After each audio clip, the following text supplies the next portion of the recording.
Hare Krishna, Hare Krishna, Krishna Krishna, Hare Hare, Hare Rama, Hare Rama, Rama Rama, Hare Hare. Hare Krishna. जय जय श्री चैतन्य, जय हो नित्यानंदा, जय अद्वैत चंद्र, जय गौर भक्त वृंदा।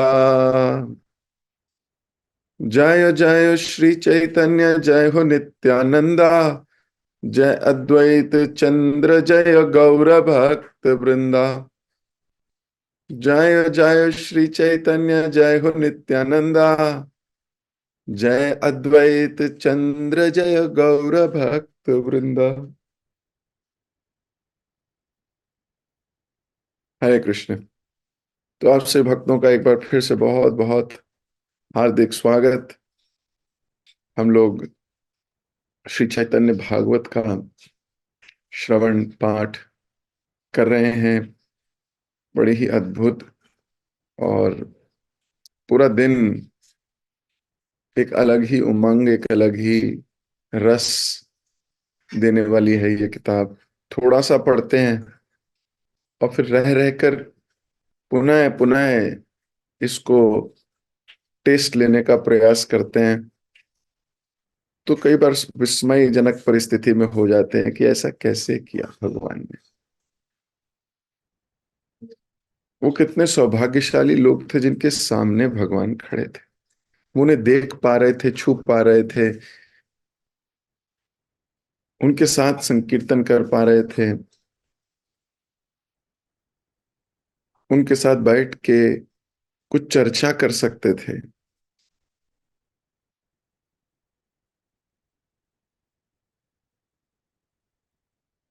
कितनी अद्भुत बात है। कल भगवान वैष्णवों के बीच में थे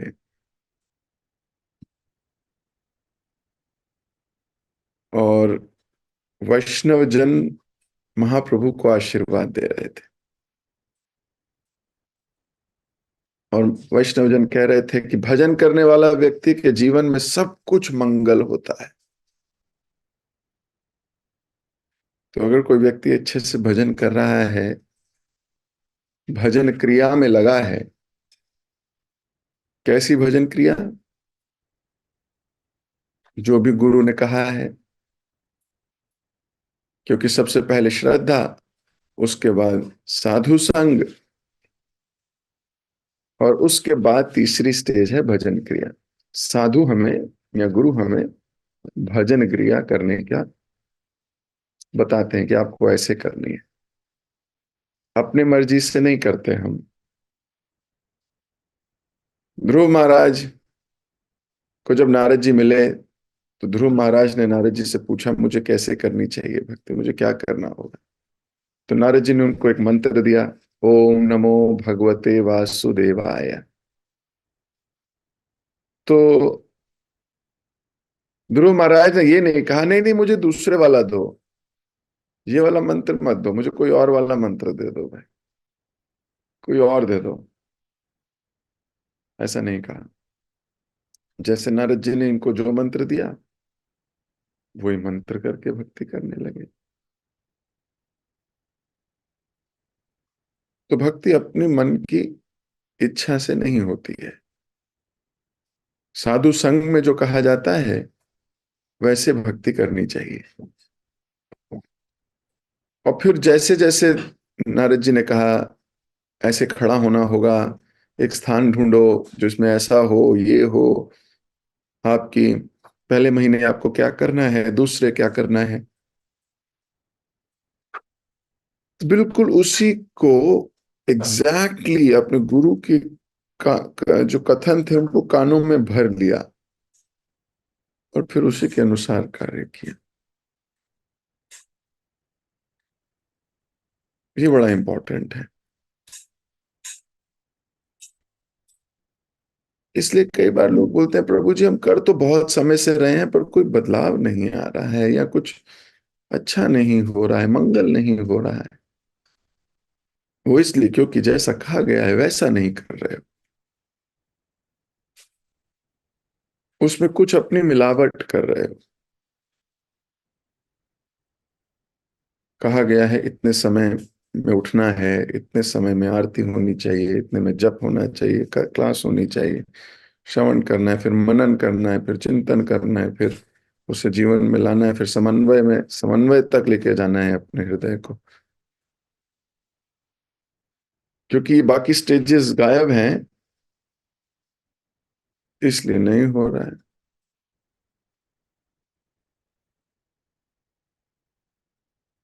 मंगल नहीं हो रहा है प्रभु जी, दंगल हो रहा है, दंगल। तो दंगल होगा जब अपने मन से चीजों को तोड़ मरोड़ लोगे, तो दंगल ही होगा। कल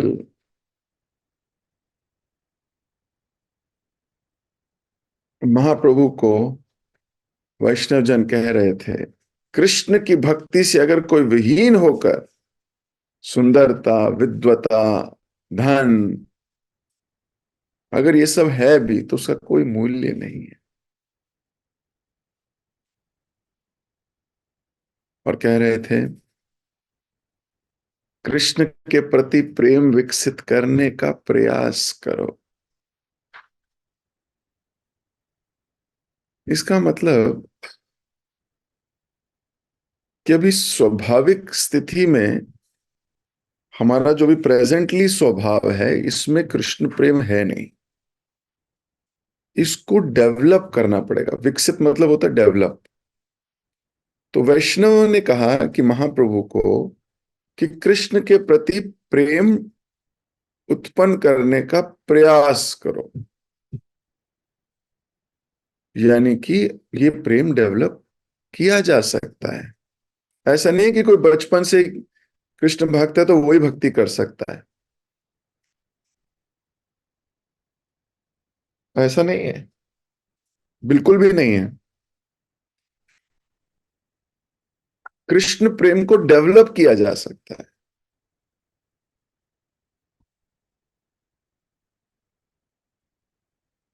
आप जिस स्तर पे अभी हो उस स्तर से आगे बढ़ सकते हो। प्रयास करो, प्रयास करने को बोला गया है। हमारे रूप गोस्वामी भी उपदेश अमृत में प्रयास पे बड़ा जोर देते हैं। अत्याहार प्रयासस्य च, प्रयास करो।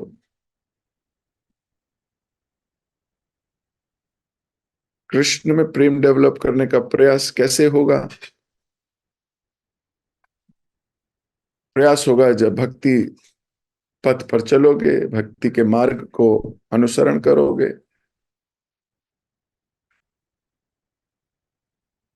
भगवान की सेवा में कुछ करोगे तो प्यार हो जाएगा। हम जिसकी सेवा करते हैं उससे प्यार हो जाता है। जिसकी भी सेवा करोगे आप, आपको उससे प्रेम होगा। आप टेलीविजन की सेवा करोगे तो टेलीविजन से प्रेम होगा। आप के घर में कोई कुत्ता है, कोई पालतू जानवर है, आप उसकी सेवा करते हो, आपको उससे प्रेम हो जाता है। आप जिसकी सेवा करोगे आपको उससे प्रेम हो जाएगा।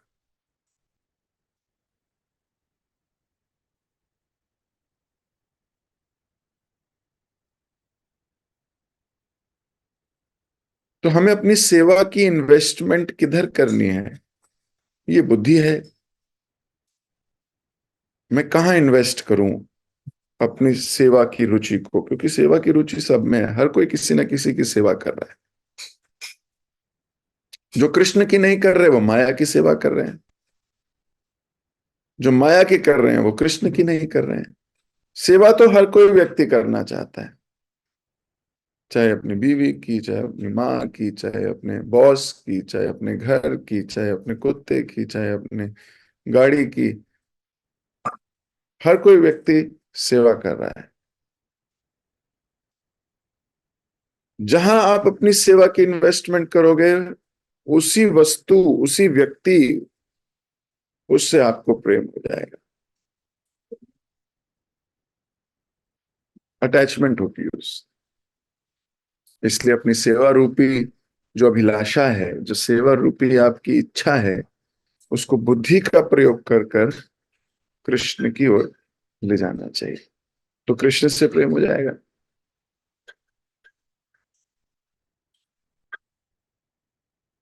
कार्तिक के महीने में जब रोज दीपदान करते हैं, तो दीपदान से भी प्रेम होता है। फिर कई कई भक्त तो बोलते हैं, प्रभु जी मन नहीं कर रहा छोड़ने का,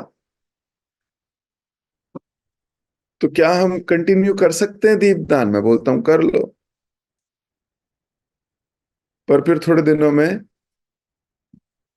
गायब है वो, फिर कम हो जाता है। क्यों? क्योंकि वैष्णव संघ में जो करा है, उसका स्वाद वैष्णव संघ में ही आता है, उसका स्वाद वैष्णव संघ में आ रहा है, और वो प्रेम हो जाता है यशोदा दामोदर भगवान के विग्रह से। वो दिया दिखाना रोज एक process. When you start doing something, you become attached to it. Initially, it might be a hindrance. Initially, it might be a forceful thing. Starting में बड़ी मेहनत करनी पड़ती है, एक और अच्छा, ये उसको तमाशा आता है, बोलते चौराष्टकम भी पढ़ना है, जगन्नाथ अष्टकम भी पढ़ना है। ओहो, कैसे निकालेंगे समय, कैसे निकालेंगे? लेकिन जब करने लगते हैं तो फिर अच्छा लगने लगता है। somehow or the other include, कुछ कुछ चीजें, छोटी छोटी चीजें ऐड करनी है। इसे बोलते हैं प्रोग्रेस।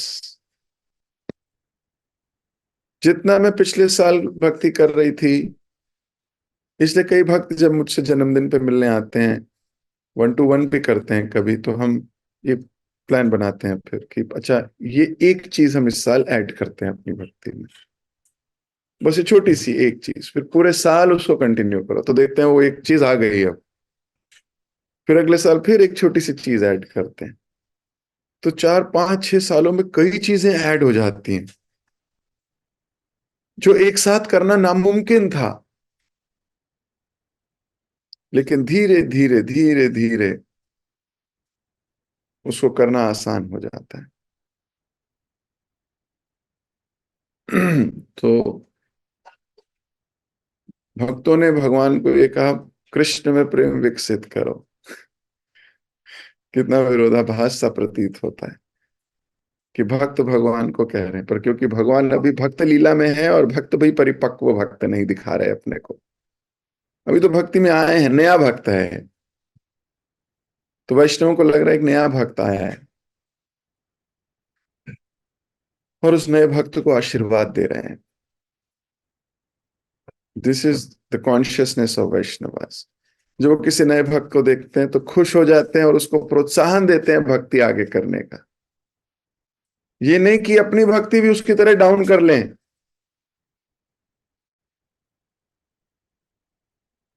कोई नया भक्त है, उसको प्रोत्साहन। अब मान लो कोई नया भक्त है, उसको पहले दिन ही बोल दो आप, 4 नियम का पालन होगा, 16 माला का जप होगा, लहसुन प्याज बंद, दारू बंद। वो क्या करेगा? वो आपको कहेगा थैंक यू, बाय बाय। तो आपने क्या किया? आपने प्रोत्साहन नहीं दिया उसको, आपने डरा दिया उसको। और कोई बोले आपने डराया उसको, आप बोलोगे नहीं, मैंने तो वही कहा जो प्रभुपाद जी ने कहा है, मैंने तो वही कहा है, बताओ मैंने क्या गलत कहा है, बताओ। लेकिन आपने गलत कहा है। हमारी बातों में दूसरे भक्त को प्रोत्साहन मिलना चाहिए भक्ति में प्रगति करने का।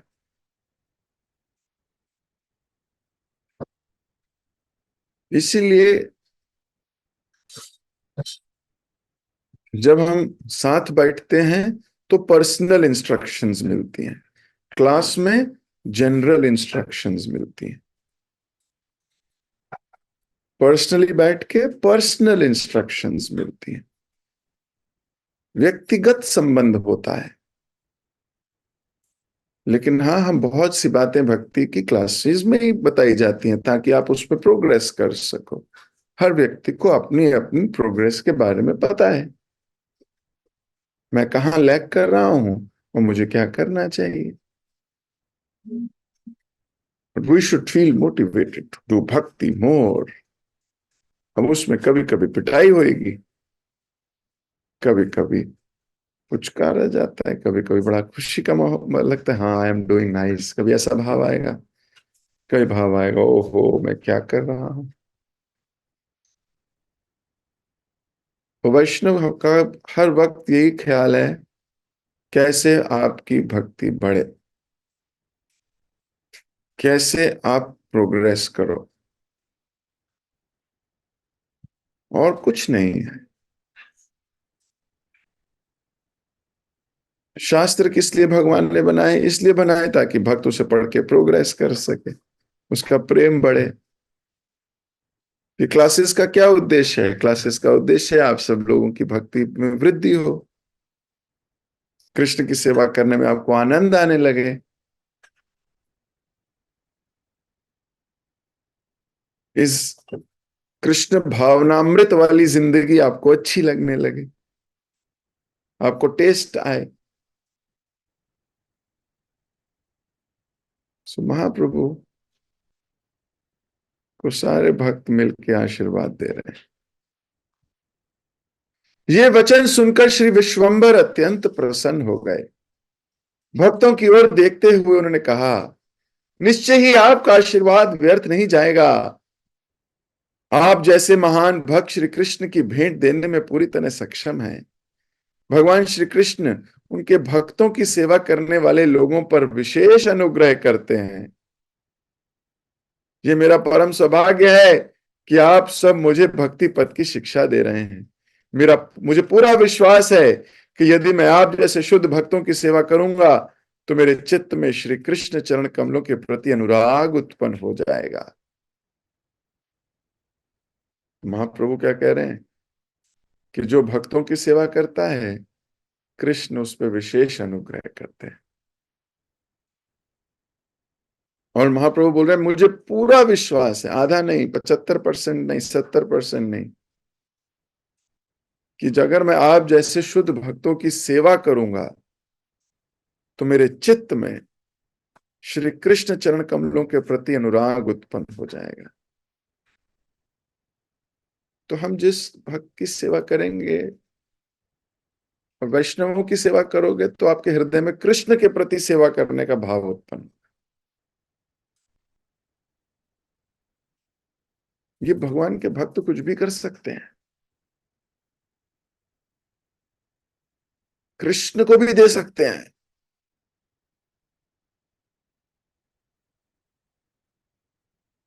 हम सब लोग, उदाहरण देता हूं एक, हम सब लोग एकादशी की सेवा करते हैं, सच्ची बात है। एकादशी व्रत का पालन करते हैं, यानी कि एकादशी देवी की सेवा करते हैं। एकादशी जब भगवान से प्रकट हुई थी, तो भगवान से प्रकट होते ही एकादशी ने क्या किया?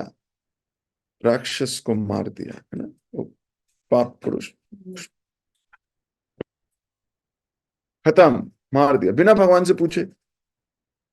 ऐसा नहीं कि जैसी प्रकट हुई पूछा, बताइए क्या हुक्म है मेरे आका। ऐसा वैसा कुछ नहीं हुआ, प्रकट हुई और सीधा मार दिया राक्षस को। क्यों? उसको पता था भगवान की इच्छा क्या है, उसको मालूम है कृष्ण की इच्छा क्या है। वो प्रकट होते ही कृष्ण की इच्छा जान गई और कार्य करने लगी कृष्ण की इच्छा के अनुरूप। डिवोटीज जब एकादशी की सेवा करते हैं तो एकादशी देवी उनको ये कृपा देती हैं कि वो कृष्ण की इच्छा जान सके।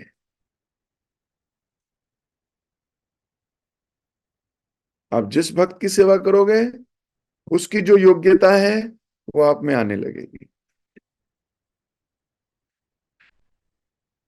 जो भी योग्यता है वो आप में आने लगेगी। अगर आपको कपड़े सिलना सीखना है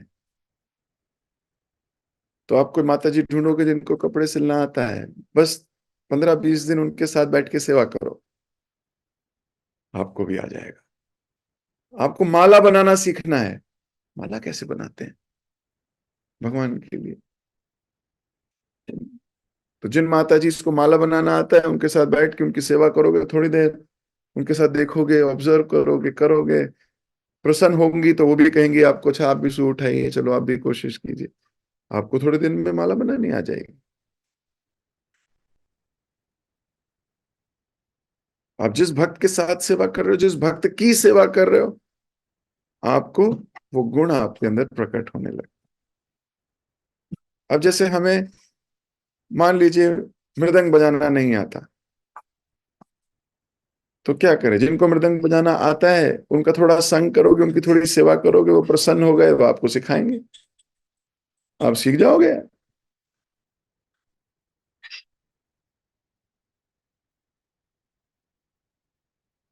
तो हम एकादशी की सेवा कर रहे हैं तो कृष्ण हमें चित्त से वो क्या कृपा करती हैं कि कृष्ण की इच्छा जानने का प्रयास हो जाता है।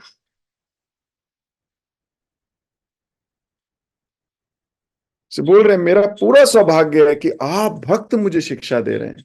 क्यों सौभाग्य है? क्योंकि भक्त शिक्षा दे रहा है, नहीं तो इस संसार में सारे लोग शिक्षा दे रहे हैं, लेकिन अगर कोई भक्त शिक्षा दे रहा है ये सौभाग्य की बात है।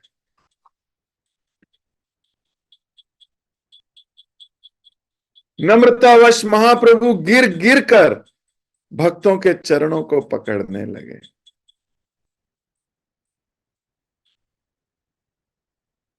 अब सोचिए महाप्रभु को अब कृपा चाहिए वैष्णवों की, सब सर्वप्रथम क्या कर रहे हैं?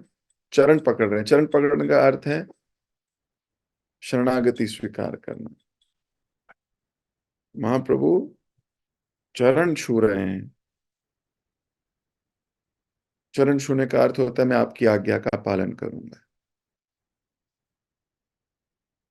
That is the process. और फिर पर्सनल सर्विस क्या करने लगे महाप्रभु? आगे सुनिए ध्यान से। वे भक्तों के कपड़े सुखाने, उनके वस्त्रों की तय करने, उनका भारी सामान घर तक पहुंचाने में उनकी सहायता करने लगे। So what is this? भक्तों के घर जाके उनके कपड़े सुखाते थे। वो कपड़े तय कर रहे हैं तो उनके साथ बैठ के उनके घर के कपड़े तय कर रहे हैं। कोई सामान उठा के ले जा रहे हैं कोई भक्त, तो उनका सामान उठाने में हेल्प कर रहे हैं। वैष्णवों की सेवा करने लगे हैं।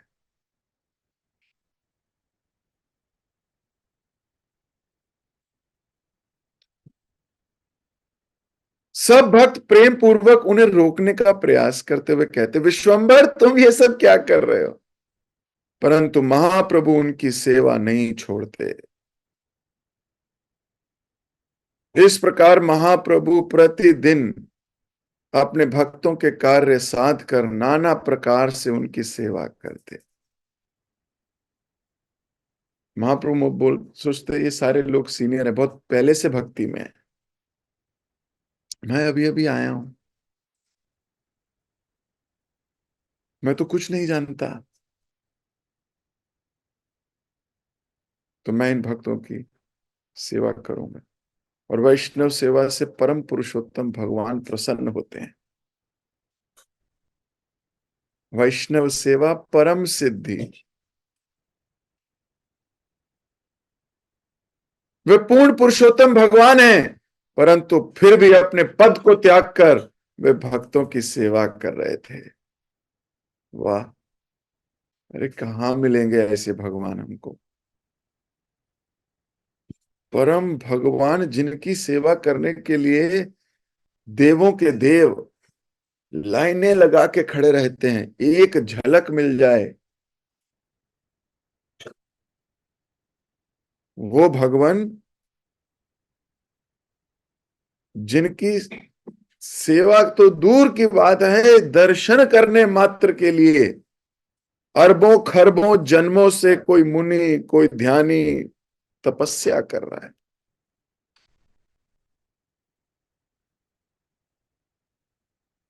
उनको प्राप्त करने के लिए कठोर श्रम हो रहा है। वो अपने भक्तों के घर में कपड़े धुलवा रहे हैं। अरे कहां पाएंगे ऐसे भगवान को।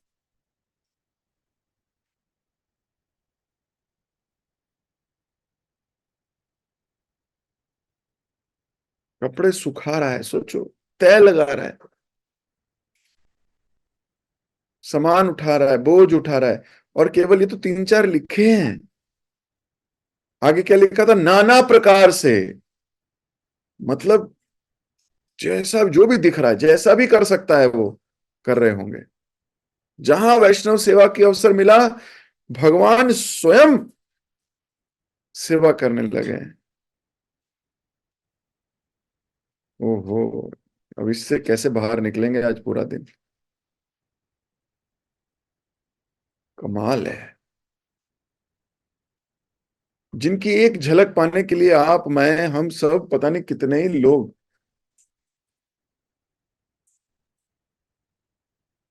उनको प्रसन्न करना चाहते हैं। अरे वो भक्तों को प्रसन्न करना चाहते हैं।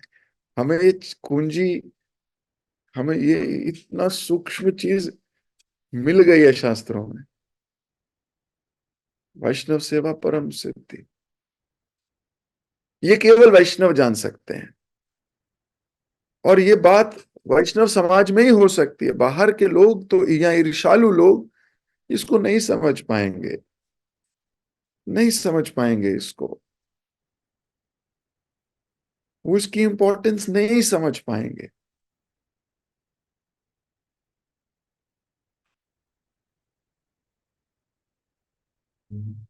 ये तो भक्त ही जान सकता है वैष्णव सेवा का क्या महत्व है।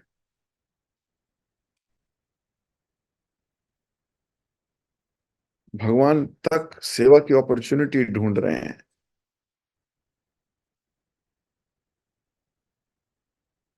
हरे कृष्ण। ओके, तो मुझे दीजिए इजाजत। इस थॉट पे मेडिटेट कीजिए। क्या हमारे जीवन में वैष्णव सेवा की कोई अपॉर्चुनिटी है या नहीं है? क्या इतने कंगाल हैं